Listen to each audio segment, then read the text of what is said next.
Hi welcome back to my channel. আমি মনে হয় ঢাকা ইউনিভার্সিটির অর্থনীতি বিভাগের শিক্ষার্থী। আজকের ভিডিওটি হলো অ্যাডমিশন টেস্টে তুমি কীভাবে প্রিপারেশন নিবে, অ্যাডমিশন টেস্টের জন্য তুমি কীভাবে প্রিপারেশন নিবে। এই পুরো ভিডিওতে আমি বলবো স্টেপ বাই স্টেপ তুমি কিভাবে পড়লে তোমার এই পুরো অ্যাডমিশন টেস্টের প্রিপারেশনের সময়টুকু তুমি ঠিকভাবে ইউটিলাইজ করবে, আর কি কি করতে হবে সেটাও তোমাদেরকে বলে দিব। আর তোমরা যেই স্ট্রিমেরই হও না কেন, সায়েন্স, আর্টস, কমার্স, সবার জন্য ভিডিওটি ইকুয়ালি ইম্পর্টেন্ট। তো আশা করি তুমি যদি অ্যাডমিশন টেস্ট দাও সামনে, 21 সালের ব্যাচ হোক কিংবা 22 সালের ব্যাচ হোক, এই ভিডিওটা তুমি দেখবে শুরু থেকে শেষ পর্যন্ত। এই ভিডিওটিতে তুমি লাইক দিয়ে দাও। যে ভিডিও তুমি আরও দেখতে চাও তো চ্যানেলটিতে সাবস্ক্রাইব করতে একদমই ভুলবে না। তো শুরু করছি আমাদের আজকের ভিডিও, কীভাবে তুমি অ্যাডমিশন টেস্টের প্রিপারেশনটা নিবে। তো কোনো পরীক্ষা শুরুর আগে বা প্রিপারেশন নেওয়ার আগে যে জিনিসটা আমাদের প্রয়োজন, সেই জিনিসটা হলো বুকস বা এক সেট বুকস।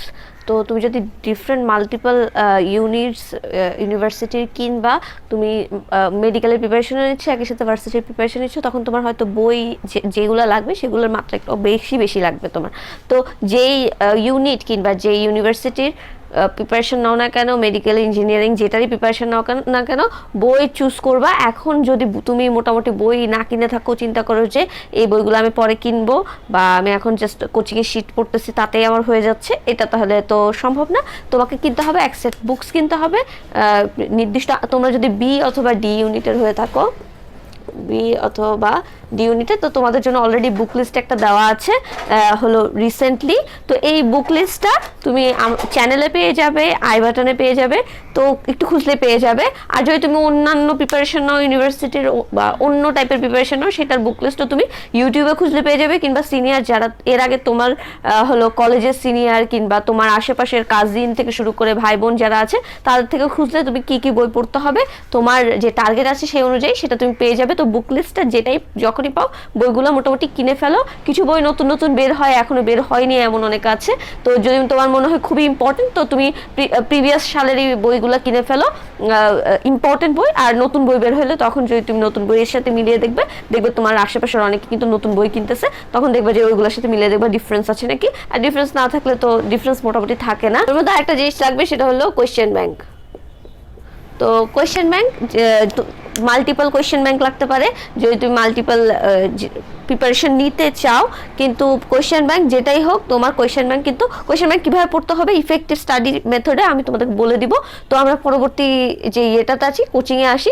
কোচিং, অনেকে বলে যে কোচিং ছাড়া প্রিপারেশন দিচ্ছে। কোচিং ছাড়া প্রিপারেশন কিন্তু কোনো কোনো ক্ষেত্রে মানে হয়, যেমন যদি যেইগুলোতে বেশি বুঝার কিছু নাই কিংবা তুমি নিজের ওপর ভরসা রাখতে পারছো যে তুমি একটা ডিসিপ্লিন ওয়েতে পড়ে যেতে পারবে, সেগুলোতে কিন্তু কোচিং ছাড়াও প্রিপারেশন নেওয়া যায়। কিন্তু কোচিং অ্যাডমিশন টেস্টে প্রিপারেশন নেওয়ার জন্য একটা মানে খুবই পপুলার একটা মেথড, মানে সবচেয়ে পপুলার মেথড যে কোচিং করবে, কোচিংয়ের মাধ্যমে আমরা প্রিপারেশন নিব। আমরা যেইখানে ভর্তি হতে চাই, যেই অ্যাডমিশন টেস্টের প্রিপারেশন নিতে চাই, সেইটার বিভিন্ন স্বনামধন্য কোচিং সেন্টার আছে, অনলাইন কোর্সেস আছে। তো এইগুলা কিন্তু অনেকেই ভর্তি হয়ে গেছে অলরেডি, আমি জানি। কোচিং সেন্টারের নাম বলতে চাচ্ছি না আসলে, তখন মনে করবে যে কার থেকে কি টাকা পয়সা নিয়ে কোচিং সেন্টারের নাম বলছি। আচ্ছা, তো কোচিং সেন্টারে তুমি যেটাতেই ভর্তি হও না কেন, শুধু কোচিং সেন্টারের পড়া দেওয়া হবে না, আবার কোচিং সেন্টার পুরোপুরি ইগনোর করে গেলে হবে না। আমাদেরকে একটা ব্যালেন্সের মধ্যে আসতে হবে। কোচিংয়ের পাশাপাশি আরেকটা জিনিস অনেকে করে, সেটা হলো প্রাইভেট পড়ে অনেকে। কোনো স্পেসিফিক সাবজেক্ট কিন্তু অনেকে প্রাইভেট পড়ে। তো প্রাইভেট পড়া আসলে কোচিংয়ের পাশাপাশি যদি তুমি পড়ো ভালো, খারাপ না। প্রাইভেট পড়ো, তোমার যে উইকনেস আছে কোনো সাবজেক্টে, তুমি যদি ম্যাথে দুর্বল হও কিংবা তুমি কোনো একটা হলো সাবজেক্ট অত বেশি নিজে পড়তে চাচ্ছ না, জাস্ট প্রাইভেট পড়ে ফেলতে চাচ্ছ, যদি প্রাইভেট তুমি উইকনেসের কাটাতে কিংবা তোমার যেই সাবজেক্টগুলো তুমি পারো আরও ভালো করার জন্য পড়তে থাকো, তাহলে ভালো আছে। কিন্তু অনেকেই মনে করে যে শুধু প্রাইভেট পড়লে ওই সাবজেক্টটা আমার আর পড়াই লাগবে না, তাহলে প্রাইভেট পড়ে কিন্তু খুব একটা লাভ হবে না। তো প্রাইভেট পড়ো, কোচিং পড়ো, কিংবা আরেকটা জিনিস করতে পারো, সেটা হলো সেলফ স্টাডি করতে পারো। যারা মোটামুটি নিজে বাসায় বসে প্রিপারেশন নিচ্ছ, তারা কি করবে, ডাবল সেলফ স্টাডি করবে। ডবল সেলফ স্টাডির মধ্যে থাকবে। তুমি অনলাইন বিভিন্ন ইউটিউব চ্যানেল থেকে কিন্তু ক্লাসেসগুলো দেখে নিতে পারো, সেখানে অনেক টপিক বোঝানো হয়, সেখান থেকে তুমি তোমার বেসিকও ক্লিয়ার করে নিতে পারো। অ্যাডমিশন টেস্টের সবচেয়ে বেশি ইম্পর্টেন্ট যে জিনিসগুলো হয় সেগুলো হলো বেসিক ক্লিয়ার করা। সেটা মানে শুধুমাত্র যে বিডি ইউনিটে শুধু মুখস্থ এরকম না, এই বিডি ইউনিটের পড়াগুলোও কিন্তু আমরা প্রিভিয়াসলি হলো আমাদের একাডেমিক্সে ওইটার পড়া পড়ে এসেছি। এখানে আমরা কি করতেছি, এখানে আমরা পুরা হোল একটা নলেজ নেওয়ার চেষ্টা করতেছি অ্যাডমিশন টেস্টে, যাতে আমাদের একটা অ্যাসেসমেন্ট যখন না হবে যাতে আমরা পারি, আমরা যে পারি এটা আমরা প্রমাণ করতে পারি, এইটুকু। তো এর পরবর্তীতে আমি আসি রুটিন নিয়ে। রুটিনের যে ব্যাপারটা বলবো, তোমাদের অ্যাডমিশন টেস্টের জন্য একটা রুটিন অলরেডি আপ হয়ে গেছে চ্যানেলে। তো ওই রুটিনটা তুমি ফলো করতে চাইলে ফলো করতে পারো, আর যদি তোমার রুটিনের সাথে কোনো জায়গায় না মিলে, যেমন তোমার মনে করো রুটিনে আমি যে টাইমটাতে বলেছি যে কোচিং থাকতে পারে, সেই টাইমে কোচিং না থেকে তোমার অন্য টাইমে কোচিং থাকলো, তোমার একটা প্রাইভেট বেশি থাকলো, এরকম অনেক কিছু হতে পারে। তো রুটিন যেটাই ফলো করো না কেন, রুটিন তুমি নিজে বানায় ফলো করো না কেন, কোনো সমস্যা নেই, রুটিনটা ফলো করাই মেইন উদ্দেশ্য আমাদের। তো রুটিন কেন মানতে হবে? আমরা বলে যে আমি সারাদিন পড়লাম, আমি একদিন পড়লাম আরেকদিন পড়লাম না, বা রুটিন কোনো কিছুই ফলো করলাম না, কোনো কিছু যায় আসে না, কিন্তু আমি তো পড়তেছি, এটাই মেইন। তো এখন যে টাইমটা আছে এটা ডিসিপ্লিনের মধ্যে একটু থাকতে হবে, আমাদেরকে কষ্ট করে হলেও একটু এই কয়েক মাস ডিসিপ্লিনের মধ্যে থাকতে হবে। আর প্রমিস এই ডিসিপ্লিনটা তুমি হলো, সবাই বলে যে ভার্সিটিতে উঠলে পড়ালেখা নেই, মজা আমি বলবো না, শুধু মজা আমি বলবো না, কিন্তু এই যে টাইমটা এই ডিসিপ্লিনটা আছে, এই ডিসিপ্লিনটা থাকবে না তখন, ঠিক আছে? তখন তোমাকে হয়তো একটা কম টাইমের মধ্যে পড়তে হবে। তো অ্যাটলিস্ট এই টাইমটার মধ্যে হইলেও কষ্ট করে একটু ডিসিপ্লিনে আসার চেষ্টা করো, রেগুলার মানে সেম টাইমে ঘুমাইতে যাও, ঘুমটা ঠিক রাখো, খাওয়া দাওয়া ঠিক রাখো, তারপরে পড়ার টাইমটা একটু গুনে গুনে পড়ো যে তুমি কতটুকু পড়তেছো, আসলে কি পড়াটা হচ্ছে নাকি। তো আসলে কি পড়াটা হচ্ছে নাকি, সেই পয়েন্ট থেকে আমি চলে আসি আমাদের পরবর্তী দিকে ইফেক্টিভ স্টাডি। অনেকে বলে যে অ্যাডমিশন টেস্টে মানে আমি অনেক ঘন্টা পড়তেছি, বাট আবার হলো কোচিং সেন্টারে ভাইয়ারা বলে যে অনেক পড়তে হবে, সবসময়ই পড়তে হবে, কিন্তু দেখা যায় যে অনেকে সবসময়ই পড়ে কিন্তু তাও তাদের চান্স হয় না। এটা হয় আসলে অনেকে অনেক এফোর্ট দেয়, কিন্তু এফোর্টটা আসলে ইফেক্টিভভাবে এফিসিয়েন্টলি পড়ে না।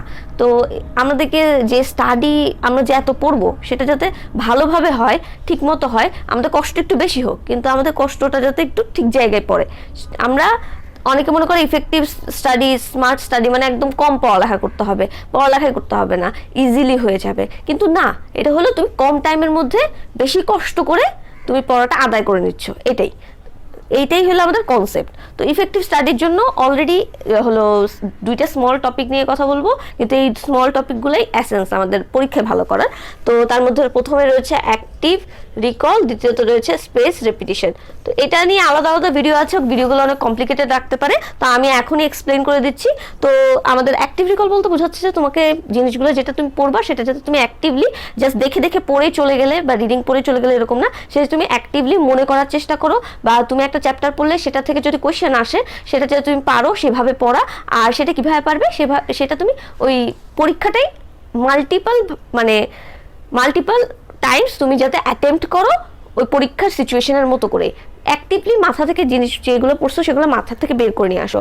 এই কনসেপ্টের উপর ভিত্তি করে কিন্তু কোচিং সেন্টারগুলো চলে। তো কোচিং করার একটা সুবিধা হলো যে তোমাকে নির্দিষ্টভাবে নিজে থেকে অ্যাক্টিভ রিকল করতে হচ্ছে না, কোচিং সেন্টারে যা পড়ানো হচ্ছে পরের দিন সেটার উপর পরীক্ষা থাকতেছে, পুরো উইকলি একটা এক্সাম থাকতেছে। তো এই অ্যাক্টিভ রিকলটা তুমি বাসায় ট্রাই করবা একটু করার। এটা কিভাবে করবা, প্রিভিয়াস ইয়ার কোয়েশ্চেন্স নিজে সলভ করা, আর যদি তুমি যেইখানে প্রিপারেশন নিচ্ছ সেইটার প্রিপারেশনের জন্য ইনাফ মডেল টেস্ট কোয়েশ্চেন, সব ইউনিটের জন্য সব ইউনিভার্সিটির জন্য মডেল টেস্ট কোয়েশ্চেন থাকে না, তো কোয়েশ্চেন ব্যাংকটা সবার আগে নিজে সলভ করা। আর তার পরবর্তীতে যদি তোমার মনে হয় যে তোমার কাছে কোয়েশ্চেন ব্যাংকের পাশাপাশি মডেল টেস্ট টাইপেরও আছে, সেখানেও নিজে সলভ করার চেষ্টা করা। একবার হবে না, দুইবার হবে না, তুমি কোথায় ভুল করছো সেগুলো তুমি দেখতে পারবে, আস্তে আস্তে করতে হয়ে যাবে। অ্যাট দি এন্ড তুমি পরীক্ষা যখন দিতে যাবে তখন সবকিছু গুছিয়ে আসবে পড়া। আরেকটা কথা হলো স্পেস রেপিটেশন মানে হলো একটা স্পেসের পর মানে একটা টাইমটা গ্যাপ রেখে আবার জিনিসটা রিপিট করা, এটাই হলো মেইন থিম। তো এই থিমটার মধ্যে তুমি দেখতে পাচ্ছ পুরো স্পেস রেপিটেশনের মধ্যে আমি আজকে যেটা বললাম 2 মাস 3 মাস পরে সেটা যে আমার মনে থাকবে, আমি যে সেটা পারবো, সেটার কোনো মানে গ্যারান্টি কি, ওটার কোনো মানে ওটা যদি কেউ বলে যে আমার মনে থাকবে সেটা বিশ্বাস করার কোনো কারণ নেই, কারণ আমরা ভুলে যাই, এটাই স্বাভাবিক। অনেকে মনে করে যে আমি তো এটা পড়ছিলাম, মনে হচ্ছে চেনা তাও ভুলে গেছি কেন।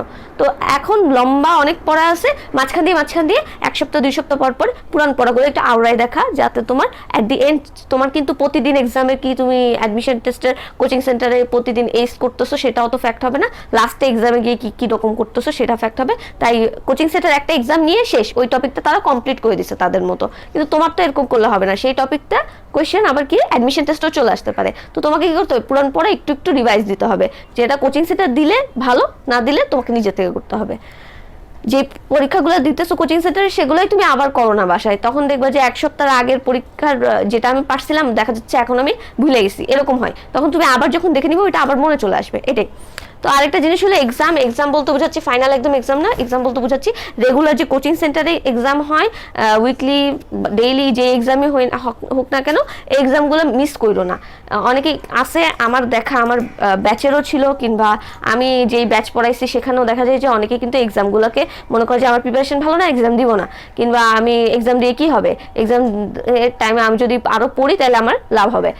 তো তুমি মনে রাখবে যে এই এক্সামগুলো দেওয়ার মাধ্যমে কিন্তু তুমি যা পড়ছো সেটার একটা ফল তুমি হাতে পাচ্ছ, তো সেইটার উপর ভিত্তি করে পরবর্তীতে তুমি পরবর্তী দিনগুলোর প্রিপারেশন নিয়ে করবা। তুমি দেখো যে তুমি যদি কোনো একটা সাবজেক্টে দুর্বল, তুমি মনে করো ফিজিক্সে দুর্বল, কিংবা তুমি যদি বিডি ইউনিট হও তুমি ইংলিশে দুর্বল, তাহলে তুমি বুঝতে পারবে যে আমার এটাতে বেশি টাইম দিতে হবে, আমি অন্য সাবজেক্টগুলোর মতো এটা পড়লে হবে না, এটাতে আমার আরেকটু আগায় যেতে হলে আরেকটু আগায় এফোর্ট দিতে হবে। সেটা কিভাবে বুঝবা, জাস্ট রিডিং পড়ে কিন্তু বোঝা যাবে না, এই এক্সামগুলো অ্যাটেন্ড করতে হবে। আর এই এক্সামগুলোতে যেগুলো ভুল করবে সেগুলো যদি তুমি মানে ভুলগুলো আবার শেখার চেষ্টা করবা, কারণ এই পুরা টাইমটা যখন যত বেশি এক্সাম দিবা তত বেশি তুমি আগায় যাবা।